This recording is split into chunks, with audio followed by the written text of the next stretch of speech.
Bien, bonjour à tous. Je vous souhaite la bienvenue à tous les connectés. Là, près de 30 maintenant, je crois qu'une quarantaine sont attendus, tous représentants des industries du jeu vidéo en France.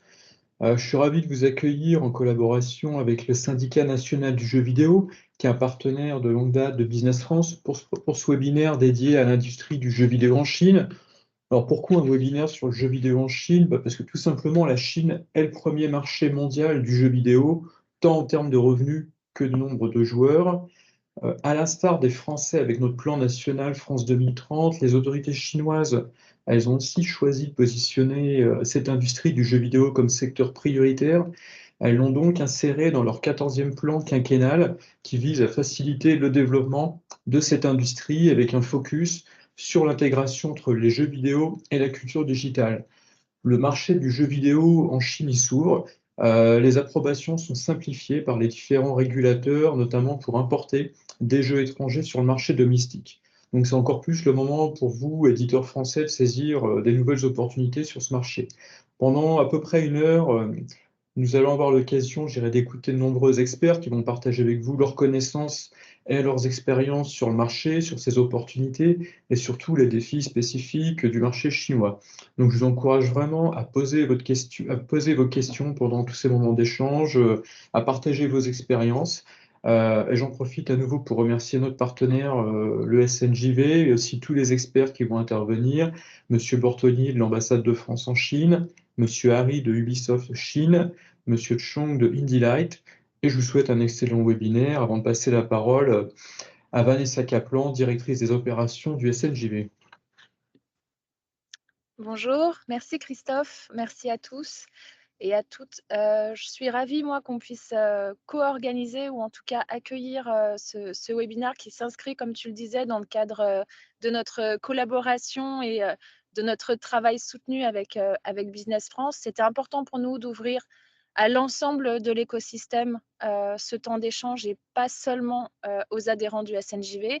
Juste deux mots pour vous expliquer ce qu'est le SNJV pour ceux qui ne connaissent pas. Donc, Syndicat national du jeu vidéo, on a 15 ans d'existence, à peu près 220 membres. On est l'interlocuteur principal des pouvoirs publics et des médias. Et dans nos missions, organiser et donc ouvrir à tous et toutes ce genre de webinaire et permettre l'acculturation des entreprises du jeu vidéo à des marchés stratégiques tels que le marché chinois, ça fait partie des missions du SNJV. Donc, je ne vais pas occuper plus de temps pour parler du SNJV parce que je pense qu'il y a énormément de choses à dire et d'échanges qui vont être intéressants pour l'ensemble des participants. Donc, merci à tous et bons échanges. Merci beaucoup Vanessa, merci Christophe pour vos mots d'ouverture. Donc on va passer à la première intervention et j'invite du coup Camille Bortolini, conseiller industrie et digital au sein du service économique régional de l'ambassade de France en Chine. Bonjour à tous et bonjour à toutes et tous. J'espère que vous m'entendez bien. Et merci beaucoup à Business France pour l'invitation qui m'a été faite pour intervenir sur on va dire l'environnement plus général économique et politique chinois dans lequel s'inscrit le développement des jeux vidéo. Donc moi, je suis conseiller industrie et numérique au sein de l'ambassade. Et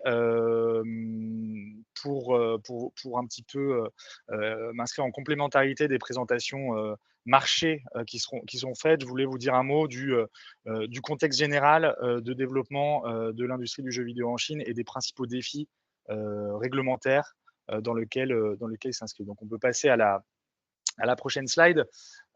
Puisque l'un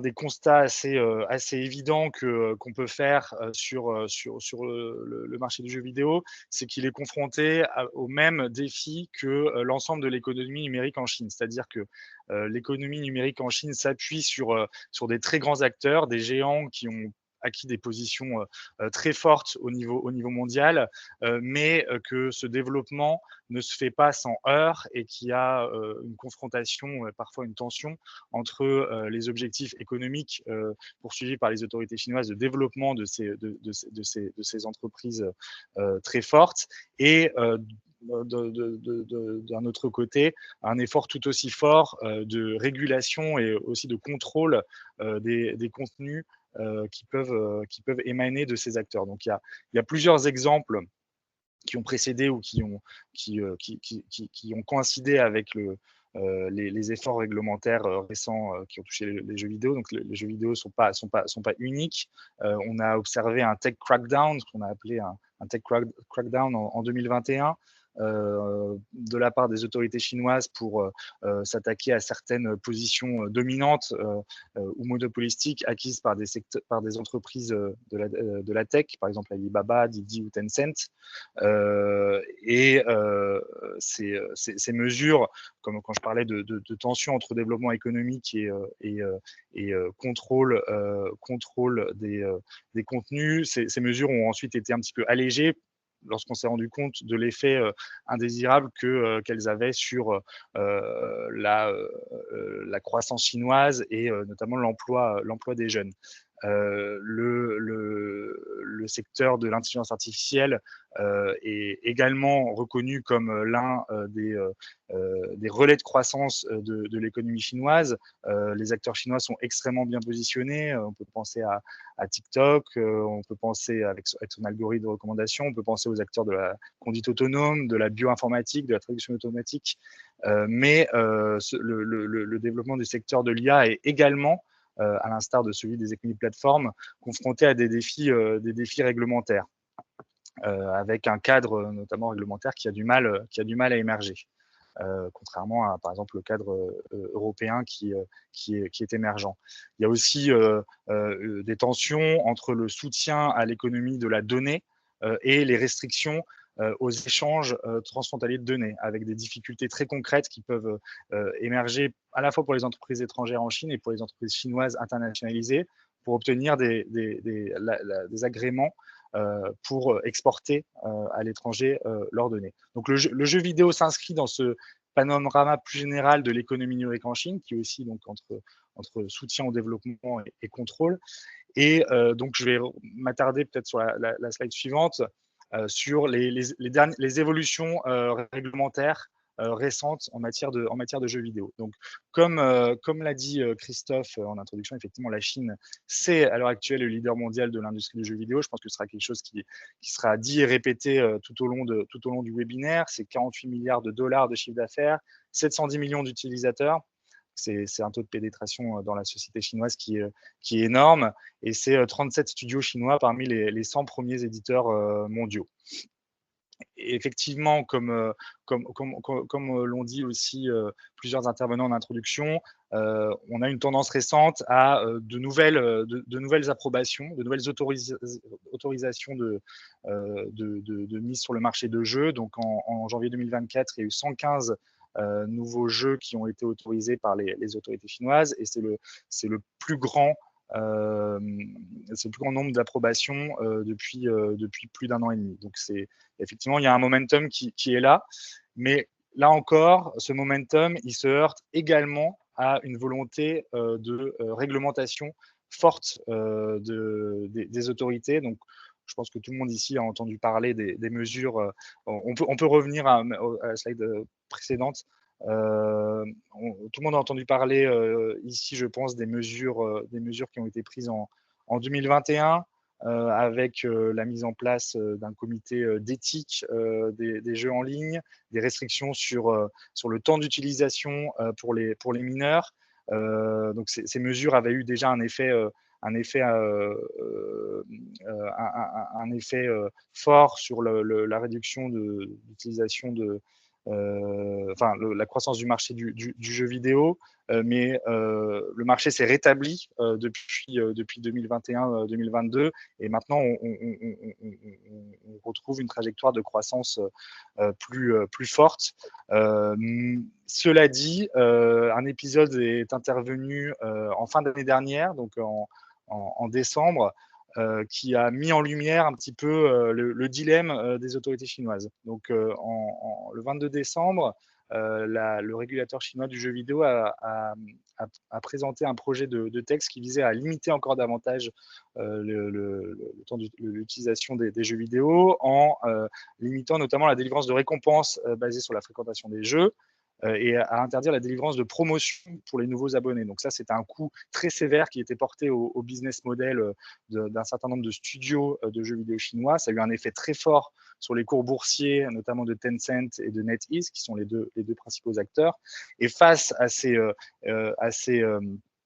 conséquences imprévues, les autorités ont dû rétropédaler et ont retiré en catimini cette proposition de loi, ce qui a précipité un rétablissement du coup des cours boursiers de Tencent et NetEase, mais qui crée quand même une incertitude sur l'avenir de la réglementation et sur la prévisibilité du cadre réglementaire.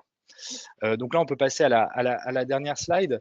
Une tendance qu'on observe, c'est du coup des plus grandes incertitudes sur le marché chinois, avec quand même des défis qui sont difficiles à surmonter, notamment la négociation, tout ce qui est la négociation avec les autorités sur la distribution des jeux, le contrôle des contenus. Je pense que c'est quelque chose dont on parlera sans doute plus tard dans le webinaire, mais c'est un défi qui est important. On observe pour la première fois une tendance à des licenciements parmi des acteurs chinois des jeux vidéo, notamment ByteDance et Tencent. Et le phénomène qui est clair, en revanche, c'est celui de l'internationalisation de plus en plus forte de ces acteurs chinois. On a NetEase, par exemple, qui a un objectif qui poursuit comme objectif de générer 50% de son CA à l'export. On a des marques et des studios qui sont focalisés uniquement sur le marché export, et on a aussi des blockbusters qui sont développés spécifiquement pour le marché international. Donc là, la pénétration par les acteurs chinois des marchés mondiaux se poursuit et s'accélère. Les studios chinois sont présents dans plus de 90 pays à l'heure actuelle. Et le taux de croissance des revenus des jeux chinois développés sur les marchés étrangers a pour la première fois dépassé les revenus générés sur le marché intérieur. Donc c'est quand même une tendance assez forte et qui doit aussi être prise en compte lorsqu'on souhaite se développer sur le marché chinois.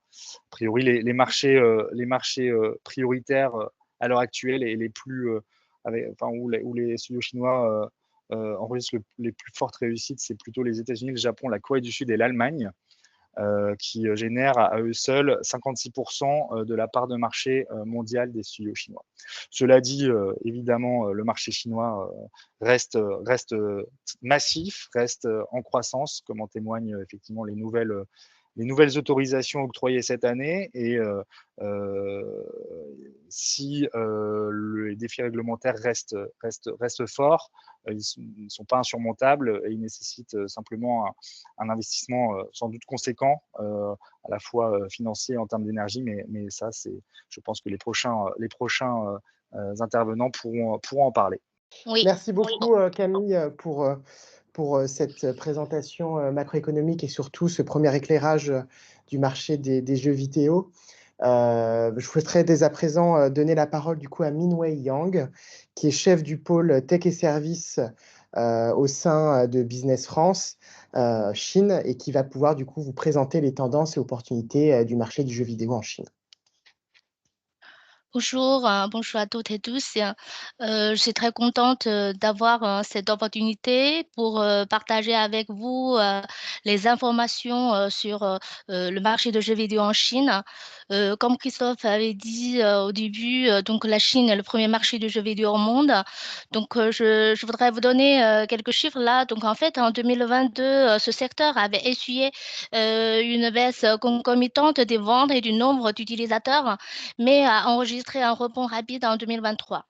L'Association chinoise de l'audio-vidéo et des publications digitales a récemment publié un rapport sur l'industrie des jeux vidéo en Chine en 2023. Et selon ce rapport, on peut constater que le chiffre d'affaires du marché chinois des jeux vidéo s'est élevé à 303 milliards RMB, soit 39 milliards euros, avec une croissance annuelle d'environ 13,95%.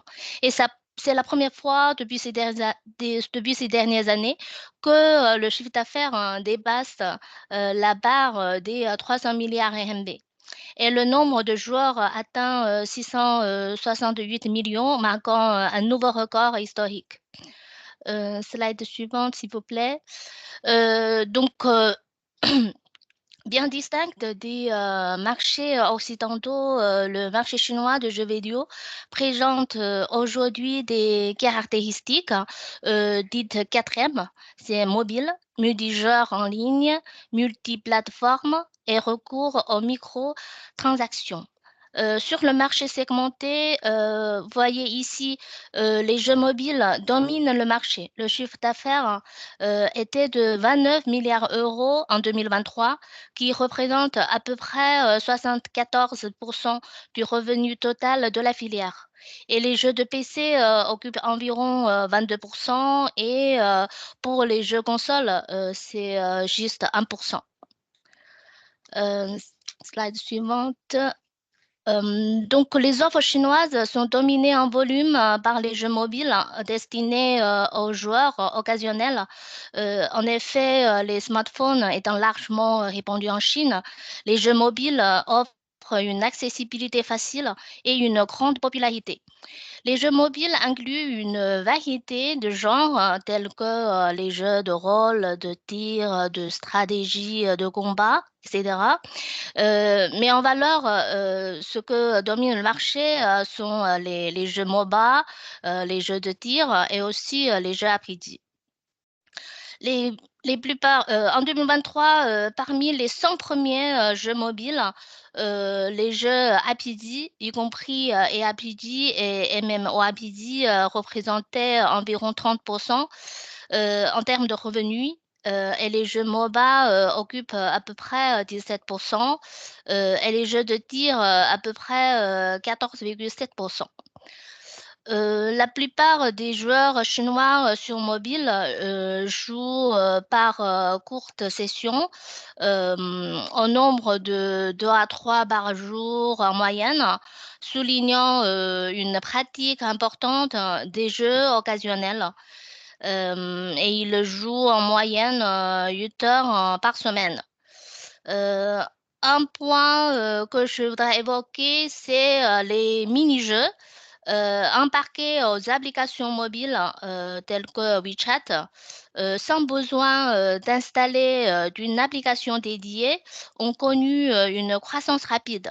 Ces mini-jeux qui comportent des éléments sociaux actifs sont faciles à jouer et ont attiré de nombreux followers dans tout le pays. Et ce secteur est bien encadré par la réglementation chinoise. Peut-être vous savez déjà, pour être autorisé à la publication, il faudrait obtenir la licence ISBN délivrée par l'administration chinoise de la presse et des publications. Alors que les approbations sur les jeux vidéo ont été gelées pendant presque 2 ans en Chine, hein, c'est de 2021 à 2022. L'année 2023 marque un tournant vers un total de 1075 licences de jeux approuvées par l'administration, dont 98 licences pour les jeux étrangers. En 2022, il y avait seulement 44. Et aujourd'hui, l'industrie est prête pour la croissance et l'expansion, offrant des opportunités aux entreprises nationales et aussi internationales de réussir sur ce marché. Slide suivante, s'il vous plaît. on regarde un peu la chaîne de valeur. Donc, ce panorama concerne plutôt les jeux mobiles. Donc, le marché est concentré en main d'un petit nombre d'éditeurs, les grands acteurs tels que Tencent, NetEase, 300 Interactive, CMGI, iDreamSky ou encore Lily's Game. Là où le secteur de l'édition de jeux vidéo est très concentré, le paysage de développeurs en Chine a longtemps été beaucoup plus diversifié. La Chine était le pays comportant le plus grand nombre de développeurs avec des milliers d'entreprises exerçant cette activité. Cependant, aujourd'hui, elle se concentre autour des studios de développement interne aux grands éditeurs ci-dessus mentionnés. Ces acteurs ayant eux-mêmes développé une stratégie visant à renforcer la qualité des jeux produits en interne. Au niveau de la distribution, au lieu de Google Play qui n'est pas accessible en Chine, vous trouverez de nombreux App Store Android. Pour le jeu PC, c'est plutôt la plateforme Steam qui marche bien en Chine. Je voudrais aussi parler un peu sur la Game Tech, là. Page suivante, s'il vous plaît. Donc, les jeux vidéo, depuis leur création, ont énormément évolué en termes de qualité graphique et d'immersion. Aujourd'hui, les jeux vidéo devenus un domaine d'application importante des technologies de pointe telles que l'intelligence artificielle, AR/VR, blockchain, cloud computing, aussi les technologies pour capture de motion, pour le retour haptique, etc. Le progrès constant de la technologie ont permis aux développeurs de jeux vidéo de créer des expériences plus immersives et amusantes pour les joueurs. En fait, les nouvelles technologies offrent aux concepteurs de jeux une multitude de possibilités pour rendre leurs jeux plus interactifs et passionnants avec des rendus réalistes, des scènes captivantes ou encore des NPC plus riches en émotions. Les grands acteurs chinois cherchent une alliance très forte avec les entreprises tech. Par exemple, Tencent a investi dans Unreal et Jibit ou Mihayo ou encore Alibaba ont investi également dans l'autre grand moteur de jeu Unity. Le secteur est porteur non seulement pour les producteurs, mais aussi pour les entreprises spécialisées dans la technologie. Il existe des opportunités également dans les segments de niche tels que les jeux H5, les jeux indie, les jeux de type comics, ainsi que les jeux visant le public féminin. Parce qu'aujourd'hui en Chine, il y a aussi une tendance sur le développement des jeux pour le public féminin, aussi avec les éléments sociaux, les éléments avatars, les éléments UGC, c'est User Generated Content. Tout ça, c'est les technologies liées à les éléments liés à ces technologies. Les solutions sont intéressantes par les acteurs chinois. Pour se développer avec succès en Chine, nous vous recommandons de vous faire accompagner par des professionnels, d'identifier un ou plusieurs partenaires locaux pour faciliter la pénétration sur le marché local. Et il y a aussi une chose très importante, c'est adapter votre offre en fonction des besoins du marché chinois. Voilà un peu tout ce que je voudrais partager avec vous. Merci beaucoup pour votre attention. Merci, Minouet. Je vous rappelle juste avant qu'on passe au témoignage, n'hésitez pas à utiliser la chat box qui est sur la conversation pour poser vos questions. Et du coup, je suis ravi de présenter notre premier intervenant sur la partie témoignage. Donc, Wilfried Harry, donc, qui possède une expérience professionnelle de plus de 20 ans, dont 17 ans à Shanghai, et avec plus de 10 ans dans l'industrie du jeu vidéo chez Ubisoft. Et donc, Wilfried Harry occupe actuellement donc, le poste de responsable du publishing chez Ubisoft Chine. Donc, Wilfried, je vous laisse la parole pour votre témoignage. Bonjour, je suis également ravi de pouvoir apporter ce témoignage pour ce webinaire sur le marché vidéo en Chine. Donc, comme vous l'avez dit, je suis en Chine depuis 17 ans, un peu plus de 10 ans chez Ubisoft, et en charge du publishing. Donc, j'ai une team d'une quarantaine de talents qui sont responsables de toutes nos activités e-commerce, digital marketing, player engagement et partnership en Chine. Voilà, donc je vais essayer rapidement de répondre aux questions qui m'ont été communiquées par Nancy, à savoir comment on publie un jeu vidéo en Chine, comment on distribue et on fait la promotion d'un jeu en Chine, et quels conseils j'ai à donner pour ceux qui souhaitent s'attaquer au marché chinois. Donc en Chine, alors avant ça, un peu de contexte pour nous, Ubisoft. Ubisoft a été un des premiers publishers et développeurs de jeux vidéo à s'installer en Chine dès 1996, donc il y a bientôt 30 ans. Grâce à la formation de nombreux talents, on peut dire qu'Ubisoft a contribué à l'essor de l'industrie en Chine à ses débuts. Et aujourd'hui, donc, Ubisoft compte un peu plus de 1000 talents répartis sur 2 studios à Shanghai et à Chengdu. Alors, next slide. Voilà, donc en un mot, je pense que c'est tout l'objet du webinaire, c'est le marché chinois, c'est le plus gros marché du jeu vidéo dans le monde. Voilà, donc je ne vais pas m'attarder sur les chiffres puisque Minouet et Camille ont déjà expliqué ces chiffres-là. Donc le slide suivant. Voilà, donc le jeu vidéo en Chine. Donc depuis de nombreuses années déjà, la particularité du jeu vidéo en Chine, c'est quoi? C'est qu'ils sont majoritairement free-to-play. Avec ces dernières années, on a vu une vraie évolution en termes de design de monétisation. On est passé du simple paywall, pay to win à des layers et des mécaniques de monétisation qui vraiment incitent le joueur à consommer, alors que les jeux sont vraiment maintenant entièrement jouables gratuitement du début jusqu'à la fin. Et on peut le voir par exemple avec Genshin Impact.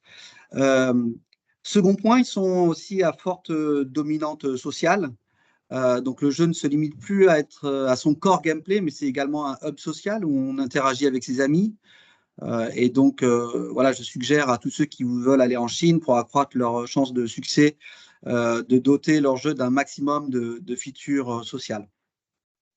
Et enfin, ce qu'on peut voir sur ces dernières années, c'est que les développeurs chinois s'attaquent beaucoup aux multiplateformes, et c'est notamment MiHoYo qui a donné là en la matière avec Genshin Impact.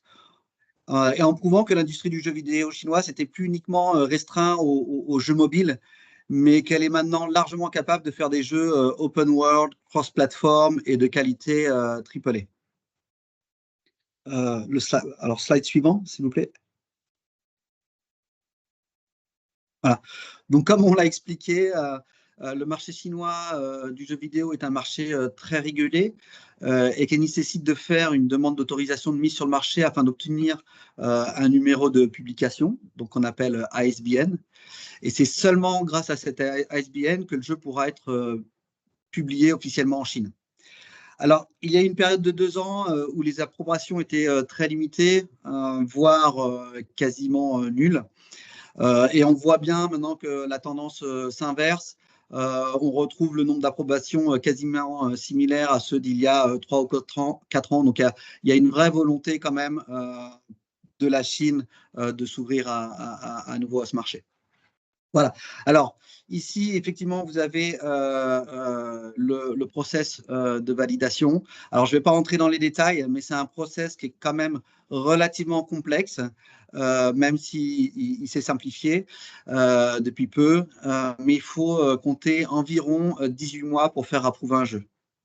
Voilà. Et pour pouvoir s'attaquer à ce process d'approbation, le conseil, c'est il faut une solide connaissance du process administratif. 2, une solide expertise du marché chinois. 3, un network qui peut aider à comprendre comment naviguer dans ce process. Et donc, comme le disait Minwei, il est important, je pense, quand on veut venir en Chine, de se rapprocher d'un publisher local ou d'un partenaire local. Ce qu'il faut bien comprendre également, alors toujours, oui, ce qu'il faut bien comprendre en tout cas également, c'est que le nombre de jeux approuvés reste encore relativement limité et que même si on n'est pas vraiment dans une logique de quota, les publishers locaux vont prioriser leur demande d'autorisation en fait, parce qu'ils veulent maximiser leurs chances et être sûr que ce soit les plus gros jeux, en tout cas ceux qui sont à plus fort potentiel, qui vont être autorisés en premier. Donc quand vous choisissez un partenaire, au-delà du temps d'exécution du process, on n'est pas non plus garanti que le publisher va soumettre votre jeu en priorité. Voilà, juste pour vous dire à peu près le temps que ça prend. Alors, en termes de régulation, lorsqu'on soumet une build au NPPA, donc qui est le National Press and Publication Administration, donc pour la demande d'une autorisation de mise sur le marché, le NPPA va vérifier de nombreux points. Donc, il va vérifier des points techniques, système. Donc, par exemple, comme s'assurer que la data et les serveurs respectent bien les régulations de cybersécurité en Chine.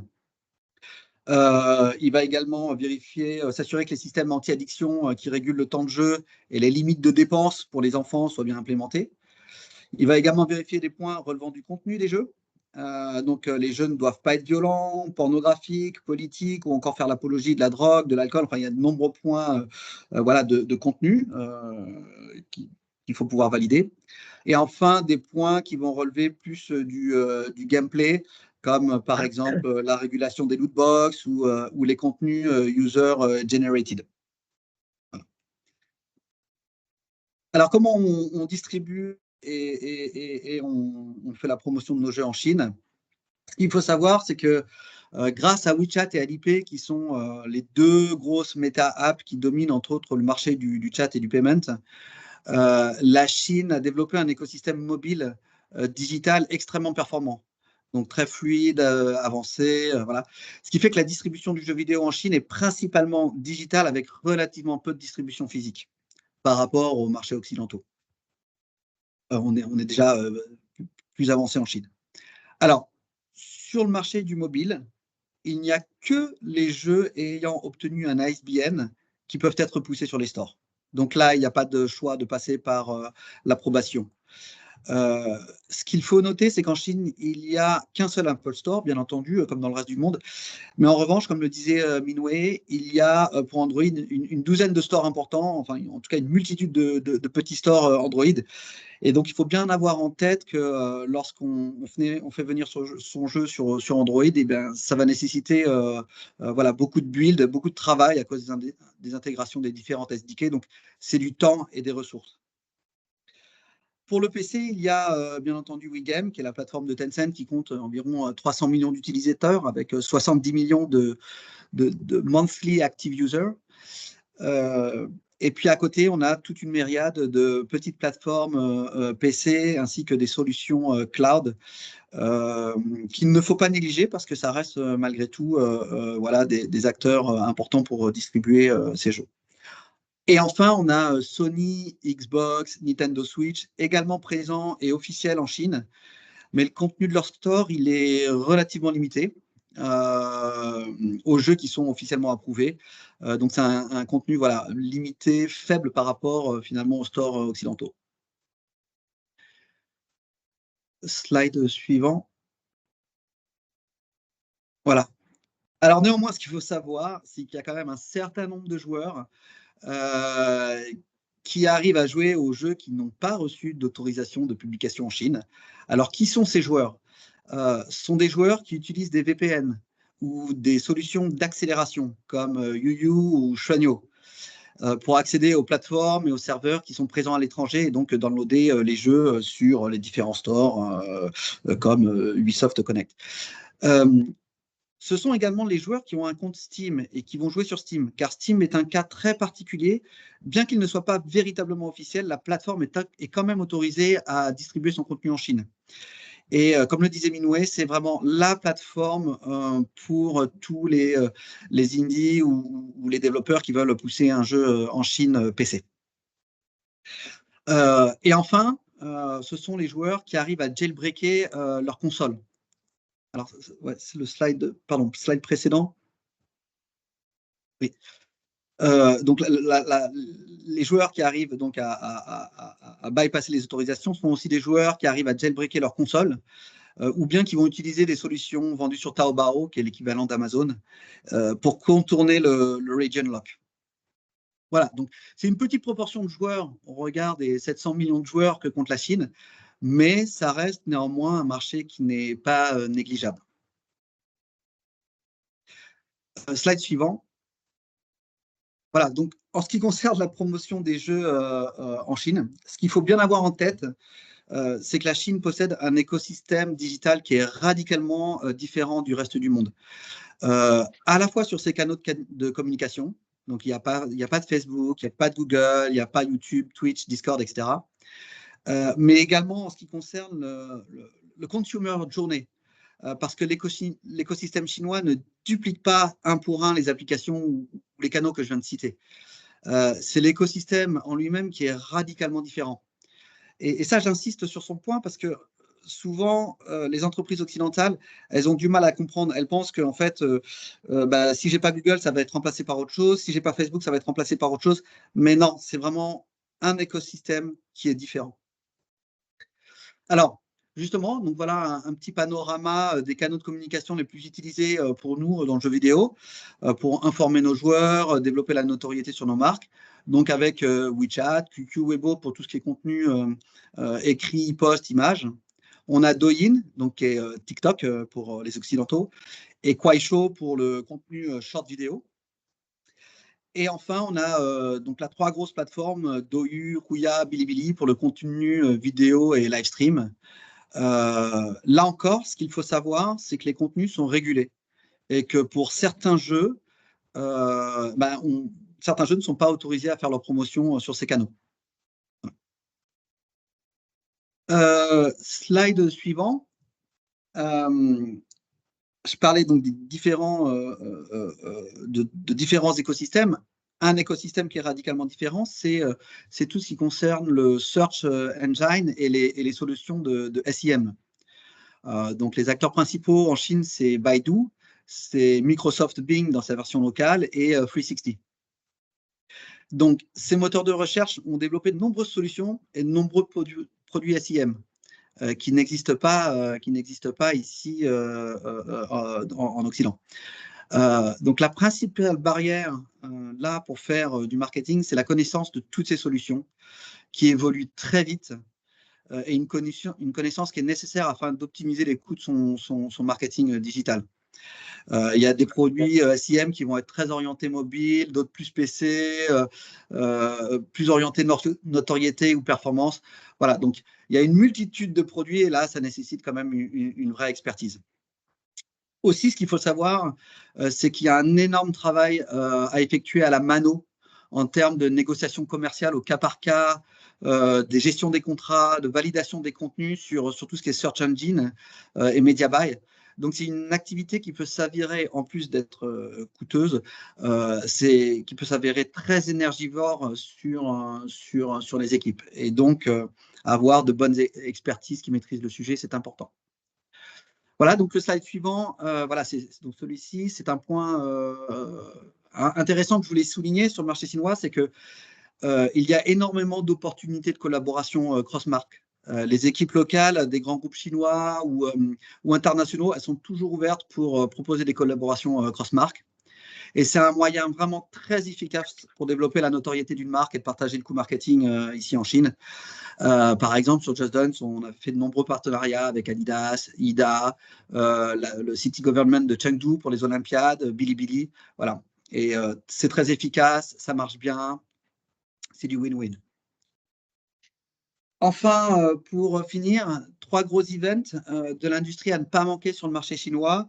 c'est le China Joy, qui est l'équivalent local de la Paris Game Week ou de la Gamescom, avec près de 350 000 visiteurs sur 3 jours. Donc, c'est un très gros event. On a le Bilibili World également, qui est dans le même gabarit, un autre très gros consumer event produit par Bilibili, mais qui est plus orienté ACG, donc anime, comic, game. Et enfin, on a le WePlay Expo. Donc, c'est un event qui est beaucoup plus petit, moins officiel, mais que nous, on trouve très intéressant, et notamment pour son orientation indie. Et enfin, donc je vais finir ma présentation sur ce dernier slide.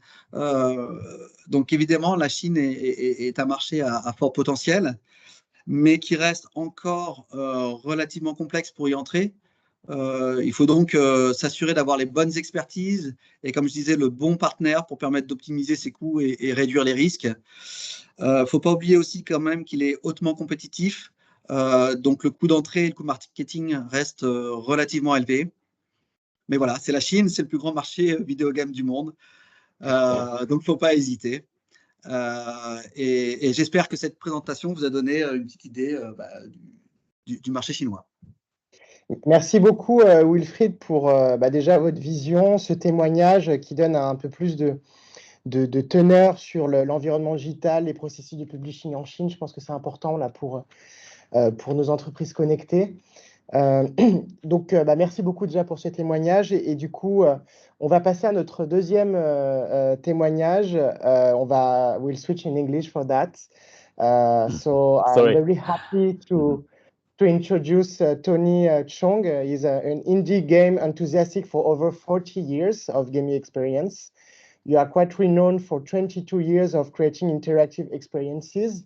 You hold also expertise in video game history and gaming experiences, organizing indie game saloons and game design workshops. So now you are the vice president of Indie Light. So Tony, the floor is yours for the presentation. Hi, everyone. Sorry, I don't speak French, so let's switch to English. And right now in front of me is a huge screen, so let me put this on to do the anti-Blu-ray. Okay, let's start with introduction of who I am. Okay, let me.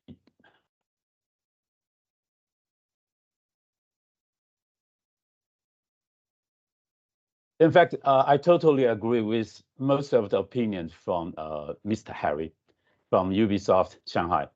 And additionally, I have some of my experience from the indie game circle perspective.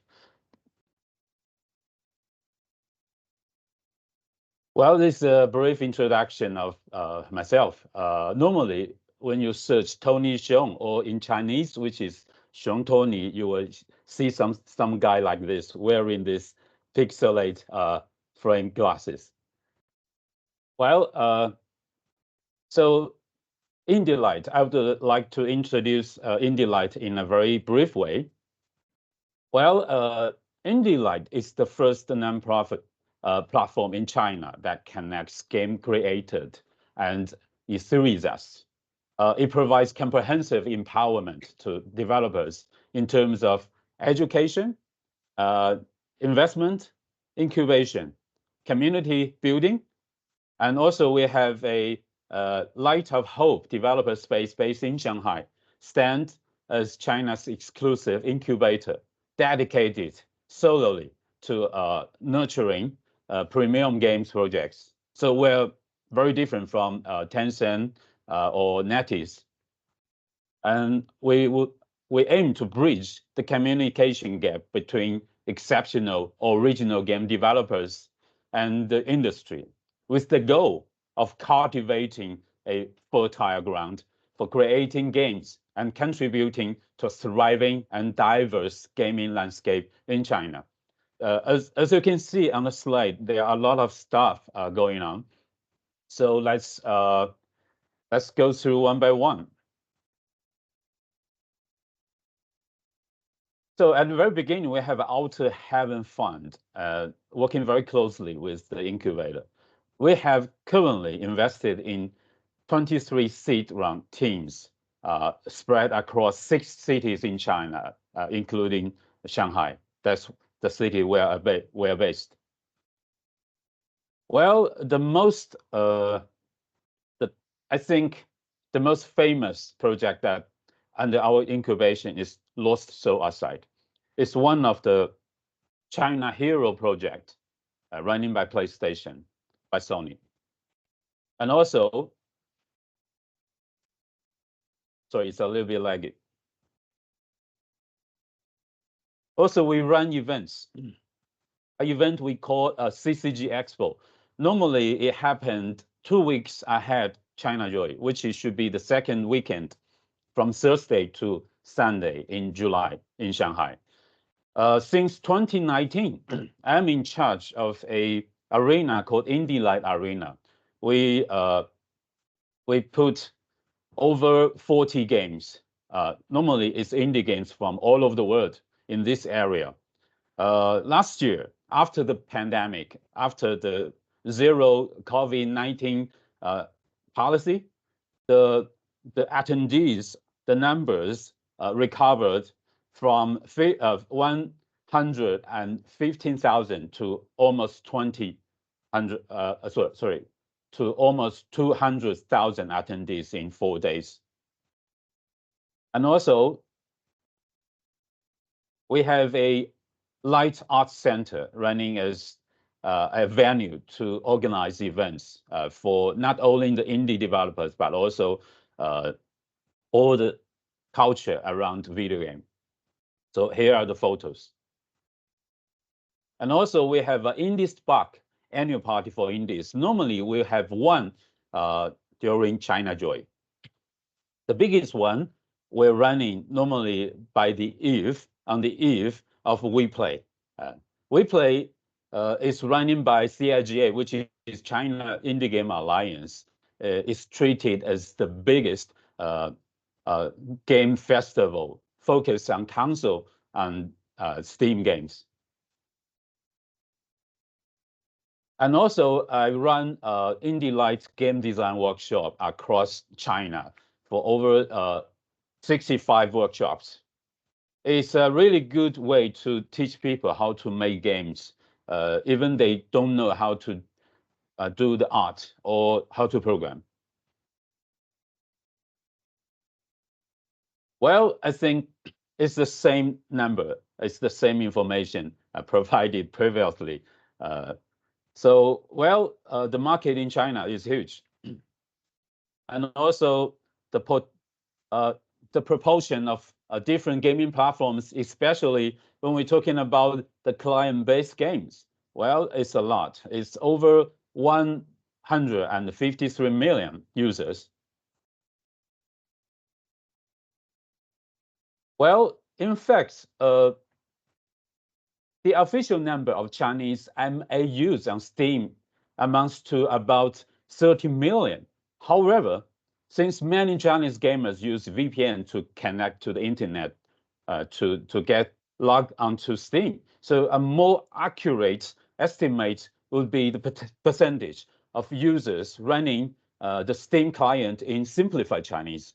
I think right now the number is about 45% of Steam gamers. So it will be around, well, according to the conservative estimates, the number of Chinese gamers on Steam is at least 50 million.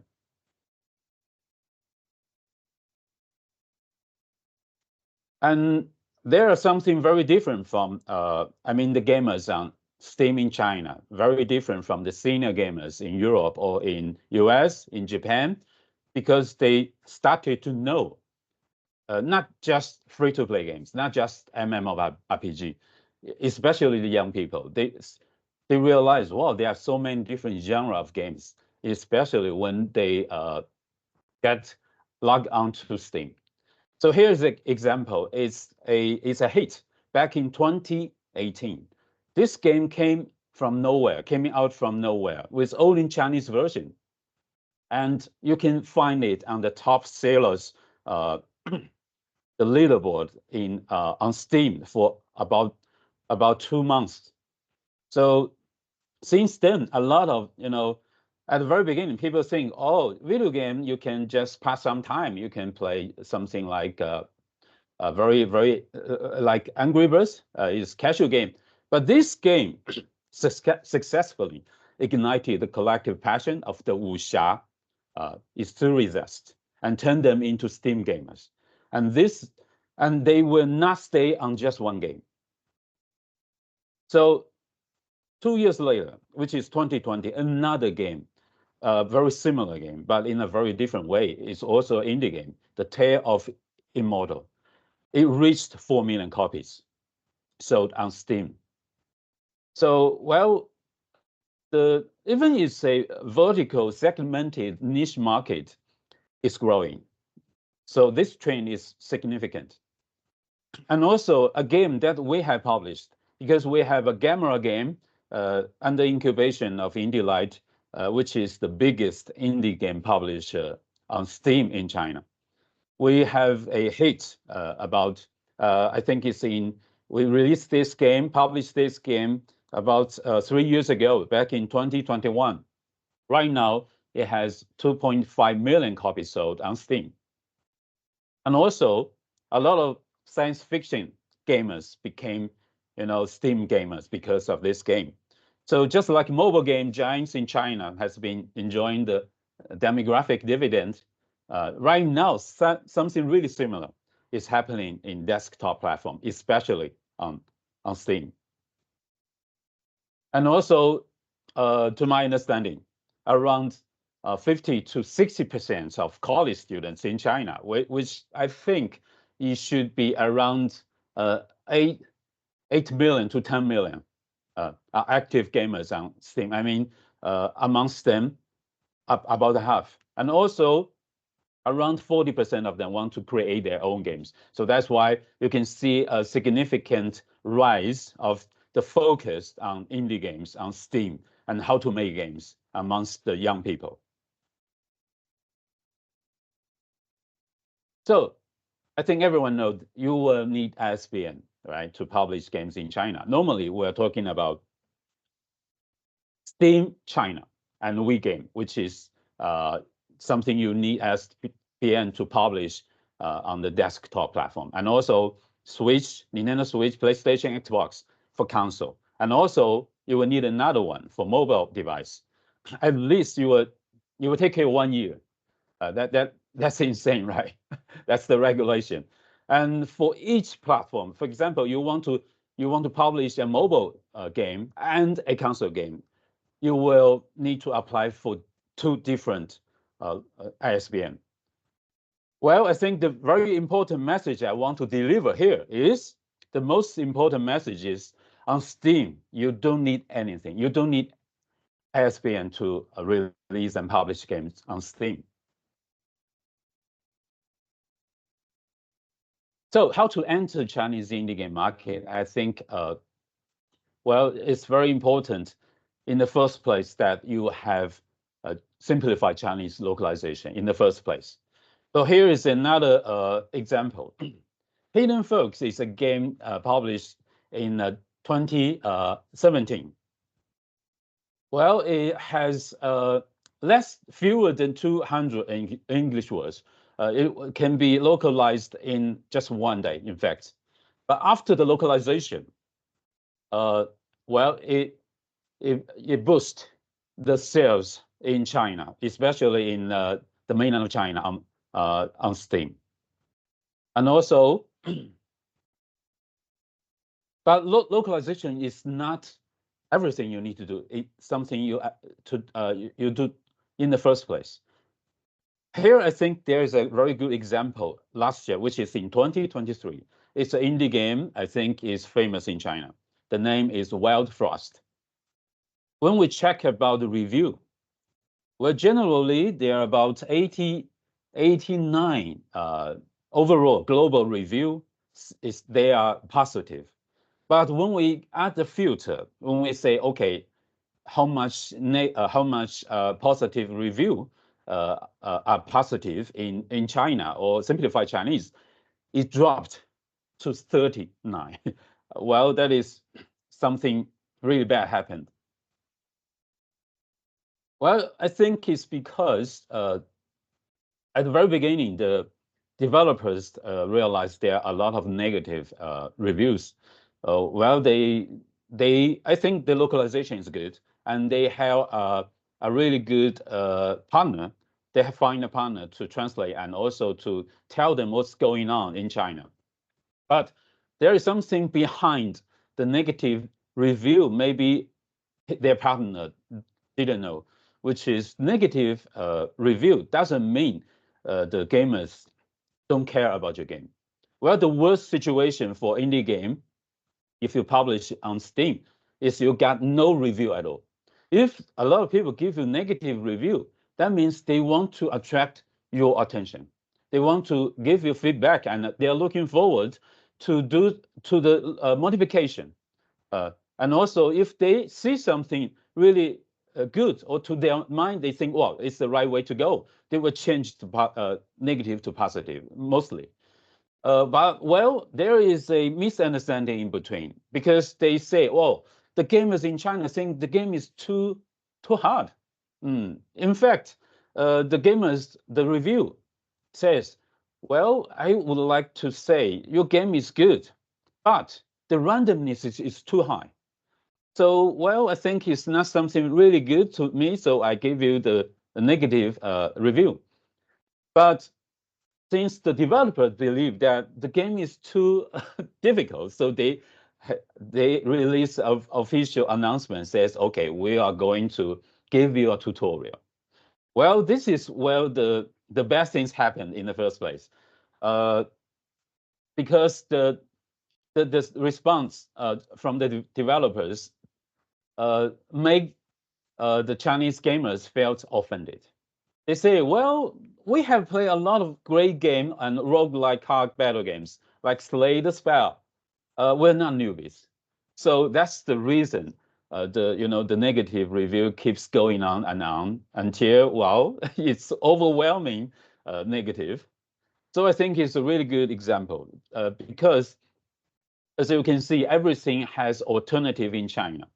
We do not have YouTube, but we have Bilibili. We don't have Twitch, but we have Huya and Douyu. We do not have Facebook, but we have Weibo and WeChat. So we need someone who knows how to publish indie games on Steam. That's why we incubate Gamera Games.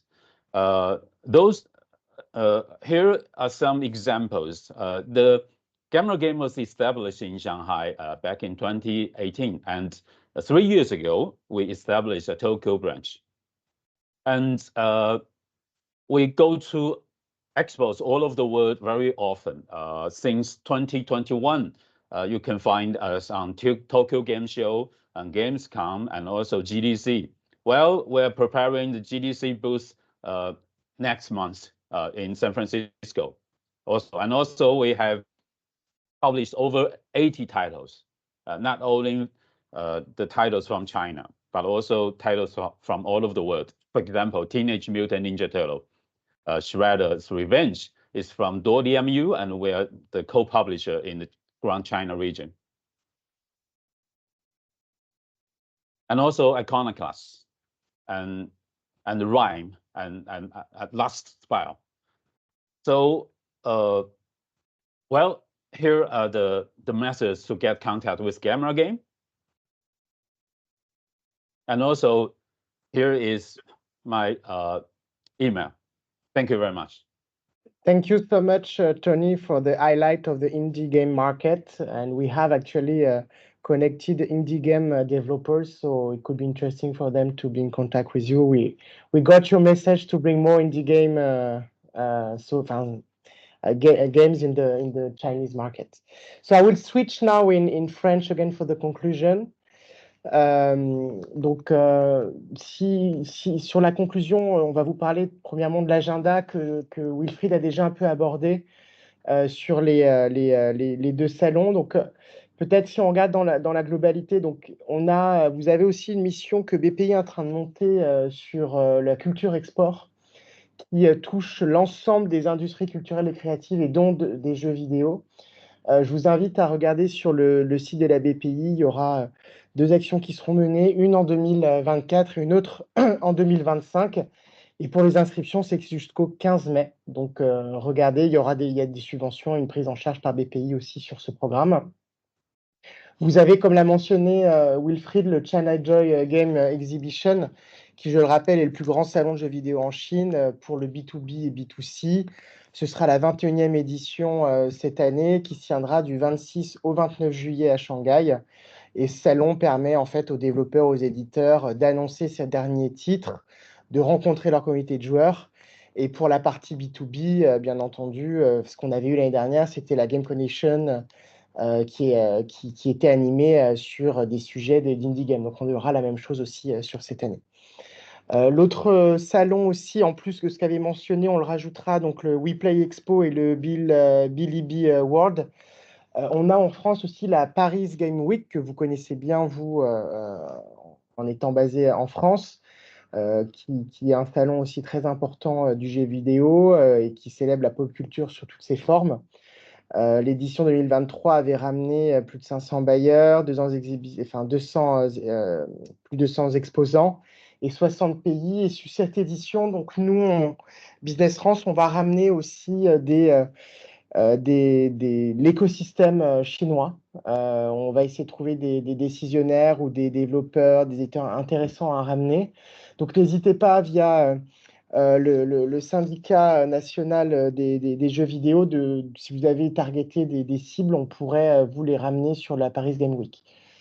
Donc voilà, je voulais terminer aussi en vous disant qu'on peut vous accompagner sur des demandes assez spécifiques pour identifier donc, vos partenaires chinois, organiser des rendez-vous en fonction de votre cahier des charges, ou en termes de visibilité aussi, si vous êtes déjà présent sur le marché chinois. Notamment, je pense aussi à Ubisoft. On le fait très bien avec des grands groupes aussi qui sont présents pour promouvoir vos 15 ans, vos 20 ans, vos 30 ans en Chine via les différents écosystèmes et les résidences consulaires ici. Et bien entendu, comme vous avez pu le voir et comme l'a mentionné Tony, il est important aussi de pouvoir être conseillé et aussi parler le langage, on va dire, chinois du gaming. Et donc, nous, on vous aide en tout cas à faire ces traductions de vos supports et commerciaux pour pouvoir toucher vos cibles. On vous a mis sur la droite déjà quelques entreprises qu'on a accompagnées dans le sujet du gaming. Donc, en tout cas, on est à votre disposition. On a un petit peu dépassé, mais on a tenu en tout cas dans l'heure. C'était un premier éclairage du marché des jeux vidéo. Et puis, encore merci à la SNGV de s'être associée à Business France pour cette initiative. Et on se tient à votre disposition, en tout cas, les équipes Business France et puis tous les intervenants, en tout cas, si vous avez des questions pour y répondre.